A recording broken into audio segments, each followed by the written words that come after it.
দিনাজপুরের বিরল সীমান্তে পতাকা বৈঠকের পর দুই বাংলাদেশিকে বর্ডার গার্ড বাংলাদেশের কাছে ফেরত দিয়ে নিজেদের দুই নাগরিককে ফেরত নিয়ে গেছে ভারতীয় সীমান্তরক্ষী বাহিনী।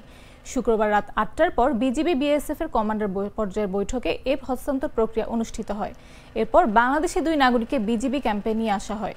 এর আগে দুপুর সোয়া ১২টার দিকে বিরল উপজেলার ধর্মজৈন সীমান্তে ধান কাটা ও মাড়াইয়ের সময় দুই বাংলাদেশি কৃষককে ধরে নিয়ে যায় বিএসএফ।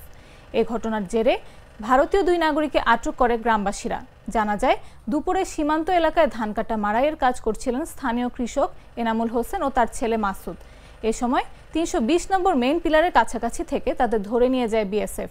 প্রতিবাদে নোম্যান্স ল্যান্ডে অবস্থানরত অবিনাশ টুডু ও ফিলিপ সরেন নামের দুই ভারতীয় আটক করেন বিক্ষুব্ধ গ্রামবাসী। পরে তাদের বিজিবি সদস্যদের কাছে হস্তান্তর করা হয়। তো বাংলাদেশে ধান পাকে গেছে, ধান কাটার জন্য কৃষক ধান কাটতেছিল। ধান কাটে যে জায়গায় ধান কাটছে ওখানে পানি, তো একটু উঁচু জায়গাতে ধানটা মাড়ার জন্য নিয়ে গেছিল। তো ধানটা মাড়ার সময় কিছু বিএসএফ আসে ভারত থেকে। বিএসএফ আসার পরে আমাদের লোকজনকে ঘেরাও করে দুইজন বাঙালি কৃষককে ধরে নিয়ে যায়। এখন তারা ইন্ডিয়াতে আছে, বিএসএফ এর কাছে আছে, বিএসএফ এর হেফাজতেই। পরবর্তীতে বিজিবি খবর পেয়ে বিজিবি আসে, তাদের সঙ্গে ফ্ল্যাগ মিটিং করে প্রথম পর্যায়ে। তারা তেমন কোনো প্রতিশ্রুতি দেয়নি, তারা বলছে যে আমরা জানাবো। পরবর্তীতে আমাদের গ্রামের লোক, ইন্ডিয়ান লোকও কৃষকও কিন্তু এদিকে কাজ করে।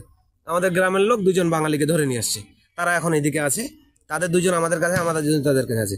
আমরা এরকম গ্যাঞ্জাম চাই না। আমরা চাই যে সীমান্তবর্তী এলাকায় সুষ্ঠুভাবে লোকজন থাকুক, আর আমরা দ্রুত আমাদের এই কৃষককে ফেরত চাই। এসব এসে আমাদের ছেলেগুলোকে দুজনকে ধরছে, বাকি গেলা পালা গেছে। আমরা খুব আতঙ্কে আছি। এখন আমরা ওই আমাদের লোকজনকে যেমন দুইটা ধরেছে, ওদেরকে আমরা দুইটা ধরে রাখছি। এইটা আমরা যেন আমাদেরগুলো ছাড়ে, ওদেরকে ছাড়ে দেবো। এটা কোনো একটা পদক্ষেপ নেওয়ার দরকার। আমাদের এখানে হুট করে বিএসএফ ঢুকে যায় আমাদের গ্রামে, প্রায় আমার আবাদ করতে যায়, ক্ষেতের মধ্যে আমাদেরকে ধরে নিয়ে যায়। তাহলে এই বিষয়ে আমরা আপনাদের কতটুকু আপনারা নজরদারি দিন, আমাদের পক্ষে এটা একটু আপনাদের জানার বিষয় দরকার। সানবিট সব দিবে সামাল। সানবিট ম্যাজিক প্রেস ডিশওয়াশিং এর মাথা ঘোরানো সলিউশন।